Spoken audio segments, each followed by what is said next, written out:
The autumn sun was setting over the city skyline as Judge Morrison gathered her papers from the weathered oak desk in her chambers. The clock on the wall showed 7:30 p.m. Another long day of serving justice had stretched well beyond regular hours.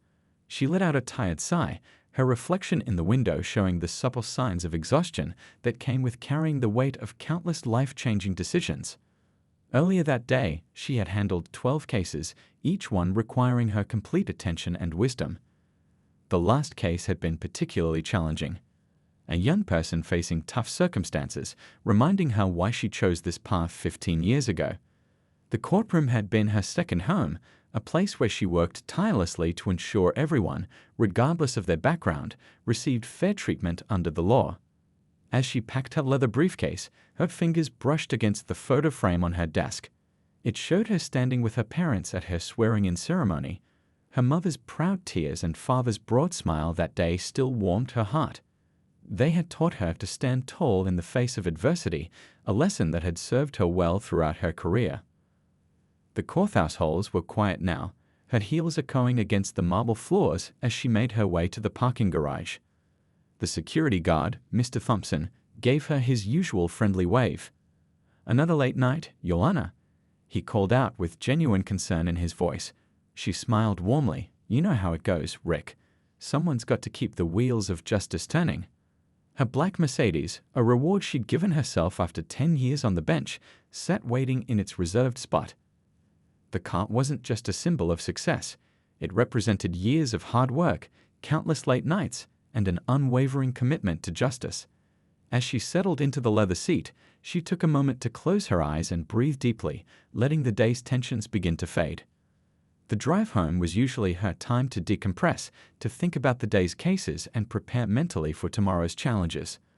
The familiar route through the city's streets brought her past the local diner where she often grabbed lunch, the park where she sometimes took walks to clear her head during difficult cases, and finally into her quiet suburban neighborhood. Street lamps cast a gentle glow on the tree-lined avenue as she drove, their light dancing off her car's polished surface. The evening air had grown crisp, and leaves skittered across the pavement in the gentle breeze. Her thoughts drifted to the warm dinner waiting at home and perhaps a few pages of the new book she'd been trying to find time to read. The neighborhood was peaceful at this hour, with only a few dog walkers and joggers out enjoying the evening. She had chosen this community carefully when she became a judge, appreciating its diverse mix of families and professionals. Here, she wasn't just Judge Morrison, she was also a neighbor who brought cookies to community gatherings and volunteered at the local food bank on weekends. As she turned onto Cedar Lane, she noticed a patrol car in her rearview mirror. It had been following her for the past few blocks, keeping a consistent distance. At first, she thought nothing of it. Police presence was normal and usually reassuring in the neighborhood. But something about the way the cruiser followed made her judicial instincts stir. She checked her speedometer, exactly at the limit. Her tags were current, lights all working, and she hadn't made any traffic violations. Years of experience both on and off the bench had taught her to be extra cautious, to follow every rule to the letter. Yet, as she watched the patrol car continue to trail her, a familiar unease began to creep in. Little did she know that this routine drive home was about to become anything but ordinary. The next few moments would test not just her patience, but her dedication to justice and her belief in the possibility of positive change, even in the face of prejudice. The stage was set for an encounter that would ripple through the community, challenging long-held assumptions and perhaps opening the door to meaningful dialogue about an issue that had plagued society for far too long. But for now, Judge Morrison simply continued her drive, her hands steady on the wheel, her dignity intact. As the patrol car's presence loomed ever larger in her mirror, the red and blue lights suddenly flickered to life in Judge Morrison's rearview mirror, painting the inside of her car in alternating colors. Her heart sank, not from fear, but from a deep, weary recognition. This was a scene she had witnessed countless times in her courtroom, listening to similar stories from community members who found themselves pulled over for what they called driving while black. She eased her foot onto the brake, signaling and pulling over with practiced precision. The street was quiet now, the peaceful evening suddenly charged with tension. A couple walking their dog on the sidewalk slowed their pace, watching the scene unfold with concerned expressions. Judge Morrison could see them in her side mirror, their presence both comforting and uncomfortable, witnesses to what was about to transpire. Her hands moved automatically to the 10 and 2 positions on the steering wheel, muscle memory from conversations she had countless times with her family members about staying safe during traffic stops. The interior light was already on, her window partially lowered, small actions that shouldn't be necessary but had become second nature over the years. Through her mirror, she watched Officer Barrett exit his patrol car. His hand was already resting on his hip as he approached, flashlight beam bouncing aggressively across her car's surface. She noticed how he stood slightly behind her door, a standard police procedure she recognized from the many law enforcement testimonies she'd heard in her courtroom. License and registration, came the brusque command, without any greeting or explanation for the stop. Judge Morrison kept her hands visible on the wheel, her voice steady as she asked, "Officer, may I know the reason for this stop?" It was a simple question, one that any citizen had the right to ask, but she could sense the officer's immediate tension at being questioned. The flashlight beam swept across her interior, lingering on her briefcase in the passenger seat, her judicial robes hanging in the back.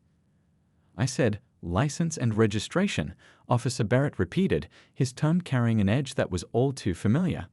She could hear the subtle rustle of his uniform as he shifted his stance, could feel the weight of his presence at her window.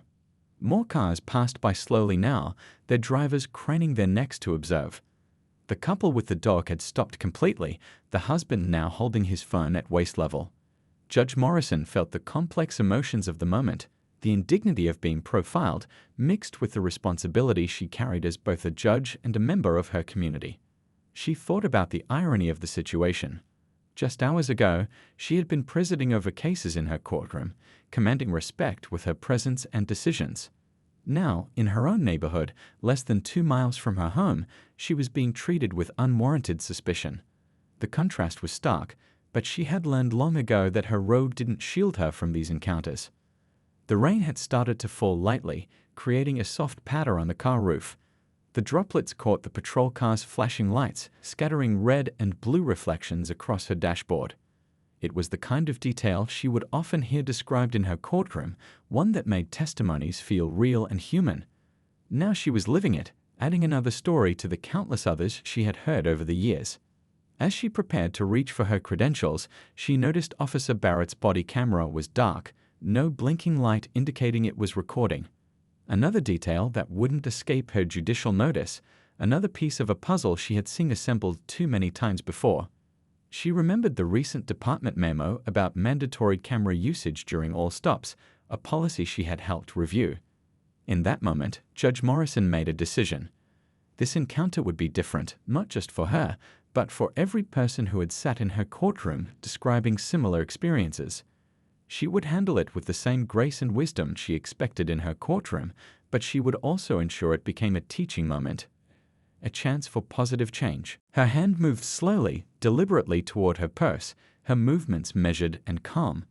She could feel the weight of responsibility on her shoulders, not just as a judge, but as someone who had the power and position to address this situation in a way that might make a difference.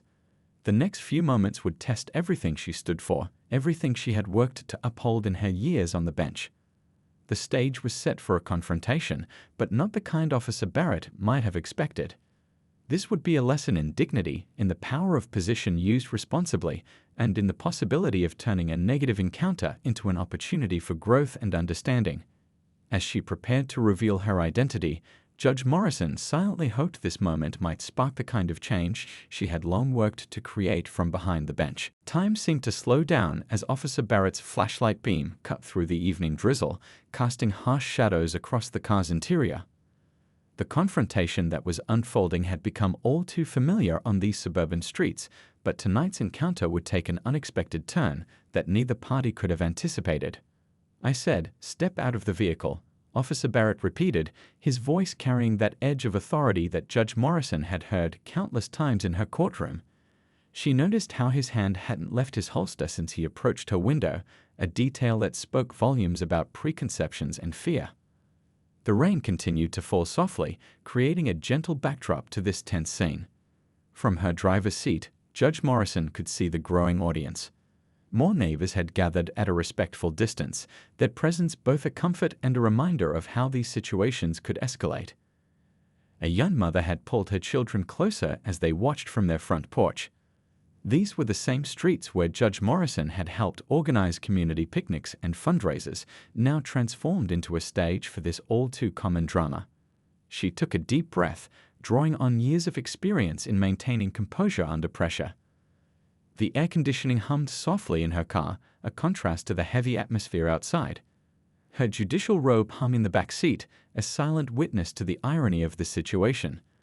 The very system she served with such dedication seemed to dissolve in the face of deeply ingrained biases. "Officer," she began, her voice steady and clear, carrying the same measured tone she used in her courtroom, "I'm going to reach for my credentials now. I want to be very transparent about my movements." She noticed how he tensed at her words, how his flashlight beam tracked her every motion. The scene was being recorded not by his body camera, which remained conspicuously off, but by the growing number of phone cameras held by watchful neighbors. As she reached for her purse, she thought about the countless cases she presided over, the testimonies she'd heard from both law enforcement and civilians. She understood the complexities of these encounters from both sides of the bench. The weight of her judicial badge felt heavy in her hand, not just as a symbol of authority, but as a responsibility to handle this moment in a way that might create positive change. The raindrops caught the red and blue lights from the patrol car, creating a kaleidoscope of colors on her windshield. A passing car slowed down, its driver watching the scene with concern. Judge Morrison could see her neighbor, Mrs. Chen, standing on her front lawn, phone in hand, her face a mixture of worry and determination to bear witness to whatever might unfold. Officer Barrett's stance shifted as she moved, his flashlight beam never wavering. "Keep your hands where I can see them," he commanded, his voice carrying that edge of authority that often masked uncertainty. The irony wasn't lost on her, how quickly assumptions could transform a respected judge into a perceived threat, all based on a quick glance and deep-seated prejudices. She could hear distant thunder rolling in, nature's own commentary on the brewing confrontation. The air felt charged with more than just the approaching storm. This moment, she realized, could become either another statistic or an opportunity for understanding. Her years on the bench had taught her that real change often came from unexpected moments like these. As she carefully withdrew her credentials, she thought about the responsibility she carried. Not just as a judge, but as someone in a position to challenge assumptions and create dialogue. The badge in her hand represented more than just her position. It was a tool that could transform this confrontation into a teaching moment. "Officer Barrett," she began again, her voice carrying the quiet authority that had earned her respect in countless courtroom sessions. "Before we proceed, I need to address several concerns about this stop." She could see his expression change slightly at her professional tone, a flicker of uncertainty crossing his face. The momentum of the encounter was about to shift dramatically. The growing crowd of neighbors had created an inadvertent gallery, much like her courtroom, but under the open sky. Their presence added weight to every word and action. This wasn't just about one traffic stop anymore. It was about patterns, practices, and the possibility of change. The next few moments would demonstrate how authority, when paired with wisdom and restraint, could transform a potentially volatile situation into an opportunity for growth. As she prepared to reveal her identity, Judge Morrison silently acknowledged the significance of this moment. It wasn't just about asserting her position. It was about using this encounter to address deeper issues that affected her entire community. The rain continued to fall, nature's own witness to a confrontation that was about to take an unexpected turn towards justice and understanding. The weight of the judicial badge felt significant in Judge Morrison's hand as she prepared to shift the dynamics of this encounter. The rain had picked up slightly, creating a soft drumming on the car roof that seemed to match her heartbeat. She knew the next few moments would require perfect balance, asserting her authority while maintaining the dignity of everyone involved. "Officer Barrett," she spoke clearly, her voice carrying the same measured tone that had guided countless proceedings in her courtroom. "I'm going to show you something that I believe will change the nature of our interaction." She held up her judicial credentials, allowing the beam of his flashlight to illuminate them fully. The gold badge caught the light, its official seal unmistakable. The change in Officer Barrett's demeanor was immediate and visible. His hand finally moved away from his holster, and the aggressive angle of his flashlight dropped slightly. She could see the recognition dawn in his eyes as they moved from the credentials to her face and back again. The realization that he had just pulled over one of the most respected judges in the district court system seemed to hit him like a physical force. Through her window, she could see the small crowd of neighbors still watching. Their phones continued to record, capturing what had become an unexpected moment of truth in their quiet suburban street. The red and blue lights from the patrol car still painted everything in alternating colors, creating an almost theatrical atmosphere for this unfolding scene. "I am Judge Morrison of the 7th District Court," she continued, her voice remaining steady and professional. "And I have some concerns about this stop that we need to address." She watched as Officer Barrett's professional facade cracked slightly, uncertainty creeping into his previously confident stance. The flashlight beam wavered, no longer searching for threats but instead seeming to look for an escape from this increasingly complicated situation. The judge took note of every detail, his body camera still unactivated, the absence of any stated probable cause for the stop, the way he had approached her vehicle with his hand on his weapon. These weren't just procedural violations anymore, they were teaching points for a lesson that needed to be learned. A distant rumble of thunder punctuated the silence that had fallen between them. The neighbors who had gathered were silent now, sensing that they were witnessing something significant. Mrs. Chen had moved closer to her front porch light, still recording but now with a small smile of recognition on her face. She had attended one of the judge's community law workshops last summer. "Officer," Judge Morrison continued, "I'm sure you're aware that department policy requires your body camera to be activated during all traffic stops." She kept her tone professional, not accusatory. "I'm also still waiting to hear the probable cause for this stop." Her words carried the weight of years spent upholding the law, of countless hours ensuring that justice was served fairly and equally. The raindrops caught the patrol car's lights, creating a shimmer around Officer Barrett's increasingly uncomfortable figure. He shifted his weight from one foot to the other, his earlier authority dissolving in the face of this unexpected turn of events.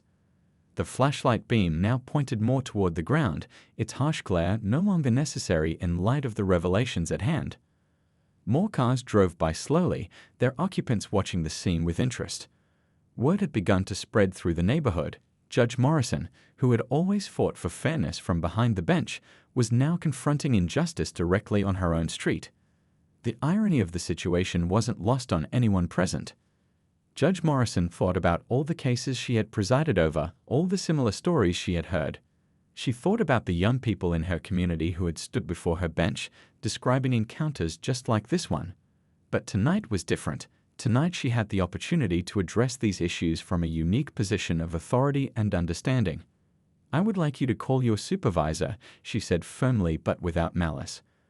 "We're going to have a meaningful discussion about this stop, but we're going to do it properly and professionally." Her words carried both authority and opportunity, a chance to transform this moment into something constructive rather than punitive. The crowd had grown slightly, despite the rain. Some neighbors had opened their umbrellas, determined to witness this encounter to its conclusion. They knew Judge Morrison from community events, from her volunteer work at the local youth center, from her reputation for being tough but fair. Now they watched as she handled this situation with the same grace and wisdom they had come to expect from her. Lightning flickered in the distance, illuminating the scene in brief, bright flashes. Officer Barrett stood in the rain, his earlier confidence replaced by the realization that this routine traffic stop had become something much more significant, a moment of accountability and, potentially, of change. The next few minutes would determine not just the outcome of this encounter, but possibly the future of police-community relations in their neighborhood. The seconds stretched into what felt like hours as Officer Barrett stared at the judicial credentials in the beam of his own flashlight. The gold badge and photo ID told a story he hadn't expected when he'd flipped on his lights to pull over yet another expensive car in this upscale neighborhood. The rain continued to fall steadily now, but he barely seemed to notice the water running down his uniform. Judge Morrison watched as different emotions crossed his face: shock, embarrassment, and something that looked like fear. She had seen these expressions before, usually from those standing before her bench when they realized the gravity of their actions. But tonight, she wasn't sitting elevated in her courtroom. Tonight, she was in her car, being profiled in her own neighborhood, turning an unjust situation into a teaching moment. The growing crowd of neighbors had fallen completely silent. Even the children who had been whispering to their parents were quiet now, sensing the importance of what was unfolding. The only sounds were the gentle patter of rain and the idle of both vehicles' engines. The patrol car's lights continued their rhythmic flash, creating moving shadows across the faces of the onlookers. I apologize, Your Honor," Officer Barrett finally managed to say, his voice having lost all its previous authority. His hand, which had been so quick to rest on his holster earlier, now hung awkwardly at his side. The flashlight beam wavered as he struggled to maintain his professional composure. "I didn't realize." "That's precisely the point, Officer Barrett," Judge Morrison replied, her voice firm but not unkind. "You didn't realize, and yet you made several assumptions that led to this stop." She gestured to his unactivated body camera.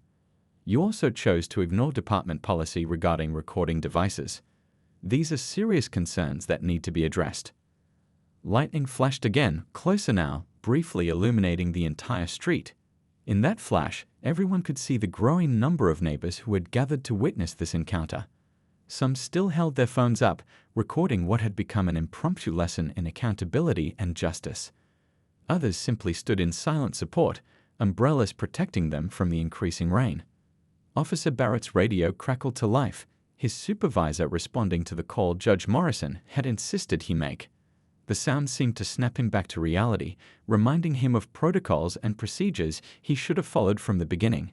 His face had grown pale under the streetlights, the reality of his situation becoming clearer with each passing moment. "Your Honor," he began again, his voice slightly steadier but still carrying the weight of recognition, "I can explain." But Judge Morrison raised her hand slightly, the same gesture she used in her courtroom to pause testimony that was heading in the wrong direction. The authority in that simple movement was unmistakable. "Officer, I think it's best if we wait for your supervisor before we continue this discussion," she said calmly. "But I want you to take these next few moments to think about something." She paused, making sure she had his complete attention. "Think about how this stop would have played out if I hadn't been a judge. Think about all the other citizens who might not have credentials to make you pause and reconsider your actions." The words hung in the rain-filled air between them, heavy with meaning. From the crowd, someone murmured in agreement, and several heads nodded. They had all seen or heard about similar stops, but never had they witnessed one transform into such a powerful moment of reckoning. Through her car window, Judge Morrison could see Officer Barrett's reflection in the rain-streaked glass. His face showed the internal struggle of someone whose certainties were being challenged. She had seen this expression many times in her courtroom, the moment when someone began to truly understand the impact of their actions on others. Another patrol car turned onto the street, its headlights cutting through the rain. This would be the supervisor coming to witness what had become much more than a routine traffic stop. The neighbors adjusted their positions, creating space but not leaving. They understood they were witnessing something important, something that might help change things in their community. The thunder rumbled again, closer now, but nobody moved. The rain continued to fall, but it couldn't dampen the intensity of this moment. Officer Barrett stood in it, no longer the confident, authoritative figure who had approached her car minutes earlier. Instead, he looked like someone on the verge of an important realization, someone who might finally be understanding the weight and responsibility that came with wearing a badge. Judge Morrison thought about all the times she had urged for better training, more accountability, and stronger community relations from her position on the bench. Now, in the most unexpected way, she had the opportunity to put those principles into action. This wasn't just about one traffic stop anymore. It was about creating understanding that could prevent countless similar incidents in the future. The next morning, sunlight streamed through the tall windows of Judge Morrison's chambers, creating warm patches on the dark wooden floor. The room felt different today, not just a place where she reviewed cases and made decisions, but a space where real change might begin. Her desk, usually covered in case files and legal documents, had been cleared except for a single folder containing her notes from the previous night's incident. The clock on the wall showed 9:45 a.m. when a knock came at her door. Her assistant opened it to reveal Officer Barrett and his supervisor, Captain Reynolds. The officer looked different in the daylight, younger somehow and noticeably nervous. His uniform was perfectly pressed, his badge gleaming, but his usual confidence had been replaced by something that looked like genuine reflection. "Please, come in and have a seat." Judge Morrison gestured to the chairs in front of her desk. The leather creaked as both men sat down, the sound emphasizing the heavy silence in the room. Through her window, she could see the courthouse plaza where people went about their daily business, unaware of the important conversation about to unfold in her chambers. "First," she began, her voice carrying the same calm authority it had the night before, "I want to be clear about something. This meeting isn't about punishment. It's about understanding and change." She noticed how Officer Barrett's shoulders relaxed slightly at these words, though his eyes remained fixed on the desk between them. The judge reached for a stack of papers on her desk, printouts of text messages and emails she'd received since last night. "Do you know what these are?" she asked, spreading them out. "These are messages from our community members. People sharing their own stories of similar stops.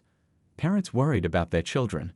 Citizens who want to trust the police but find it increasingly difficult." Captain Reynolds leaned forward, his face showing genuine concern as he glanced at the messages.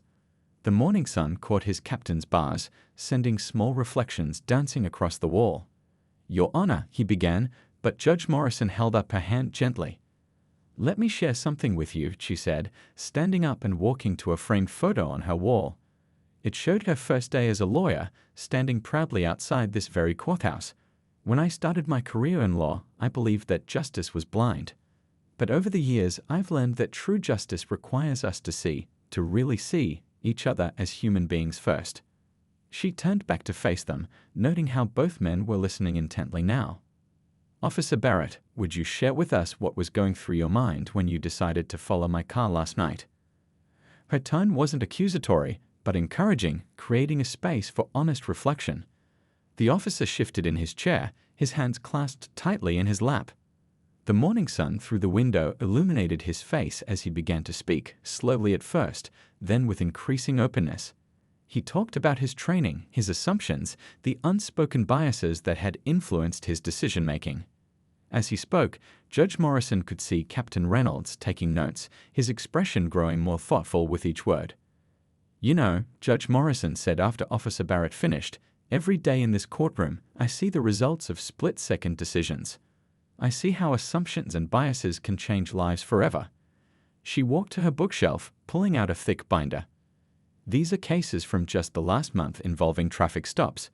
Each one tells a story of how a routine encounter can either build or break trust in our community." The room fell quiet again as she laid out several case files.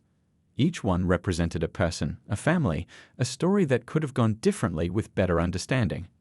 The morning light caught the dust motes floating in the air, making them dance like tiny stars above the open files. "What happened last night wasn't just about me," she continued, her voice gentle but firm. "It was about every person who doesn't have a judge's badge to make an officer stop and think. It's about the foundation of trust we need to build between law enforcement and our community." She watched as understanding dawned in both men's eyes. This wasn't a reprimand, it was an opportunity. Officer Barrett sat straighter in his chair, his expression changing from defensive to receptive. Captain Reynolds was nodding slowly, already seeing the potential for department-wide learning. "I have a proposal," Judge Morrison said, pulling out a fresh notepad. "Let's work together to create something positive from this experience." She began outlining her ideas, training sessions, community meetings, real conversations about bias and trust. As she spoke, both men leaned forward, increasingly engaged in the possibility of meaningful change. The morning sun had climbed higher now, filling the room with warm light. Outside, the courthouse plaza continued its daily rhythm, but inside these chambers, something new was taking shape.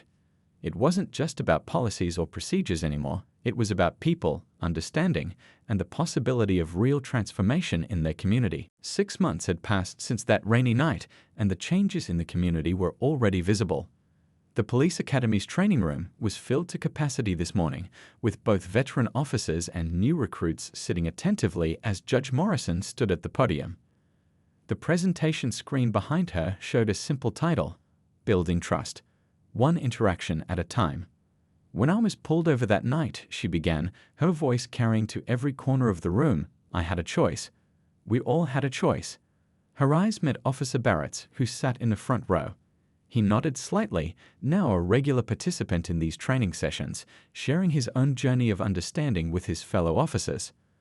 The room was quiet except for the occasional scratch of pens on notepads. Through the windows, autumn leaves danced in the breeze, a reminder of how much time had passed since that pivotal encounter. But the lessons learned hadn't faded. They'd grown stronger, spreading through the department like ripples in a pond. "Today," Judge Morrison continued, "I want to share some numbers with you." She clicked to the next slide, showing statistics from the past 6 months. Complaint rates had dropped significantly. Community satisfaction surveys showed improvement. But most importantly, there were stories, real stories of changed interactions, of trust being rebuilt one traffic stop at a time. In the back of the room, Captain Reynolds watched with quiet satisfaction. The program they developed together had become a model for other departments in neighboring cities. It wasn't just about avoiding mistakes anymore, it was about building something better, something that could last. A young officer raised her hand during the question period. "But how do we maintain professional authority while also showing this level of understanding?" It was the kind of thoughtful question that showed how deeply the message was sinking in. Judge Morrison smiled, remembering how she'd wondered the same thing from the other side of the bench. "Authority," she explained, "doesn't come from fear or intimidation. Real authority comes from respect, respect that goes both ways." She shared examples from recent weeks: officers who turned routine stops into opportunities for positive interaction, community members who'd started attending police community meetings, bridges being built where walls had once stood. After the session, Judge Morrison walked through the courthouse plaza, now transformed into a monthly community gathering space. Tables were set up where officers and residents could talk openly, share concerns, and work together on solutions. Children played nearby, no longer taught to fear the uniform but to see the person wearing it. Officer Barrett had become one of the program's strongest advocates. Today, he was leading a workshop with new recruits, sharing his story with unflinching honesty. "I thought I was doing my job," she overheard him saying, "but I was letting assumptions drive my actions. That night taught me that true police work is about protecting everyone's dignity, including our own." The community response had been powerful. Local businesses had joined the initiative, offering their spaces for meetings and workshops. The youth center where Judge Morrison volunteered had started a mentorship program, pairing officers with young people for regular conversations about life, law, and understanding. In her chambers, a new wall of photos told the story of transformation. There were pictures of community meetings, training sessions, and casual gatherings where badges and titles mattered less than the conversations happening between people. Each image represented a step away from confrontation and toward connection. The local news had covered the program's success, but the real story was in the small moments. A traffic stop handled with respect and clarity, a teenager feeling comfortable asking an officer for help, a community beginning to heal from old wounds. These were the changes that wouldn't make headlines but would last for generations. One afternoon, as Judge Morrison left the courthouse, she saw Officer Barrett talking with a group of kids on the plaza. They were laughing together, the barrier of uniform and authority dissolved by simple human connection. He caught her eye and nodded, a gesture that spoke volumes about how far they'd all come. The training program had evolved based on feedback and experience. They'd added sessions on cultural awareness, communication skills, and understanding implicit bias. But more importantly, they'd created spaces for honest dialogue, places where mistakes could be acknowledged, questions could be asked, and real learning could happen. As she drove home that evening, Judge Morrison passed the spot where she'd been pulled over 6 months ago. The street looked the same, but everything else had changed. In her rearview mirror, she saw a patrol car make a routine traffic stop. She smiled as she noticed the officer's professional, respectful approach, a small but significant sign that their work was making a difference. The story of that rainy night had become more than just an incident report or a cautionary tale. It had become a catalyst for change, a reminder that even difficult moments could lead to positive transformation. In courtrooms, patrol cars, and community centers across the city, people were learning to see each other differently, not as stereotypes or statistics, but as human beings worthy of respect and understanding.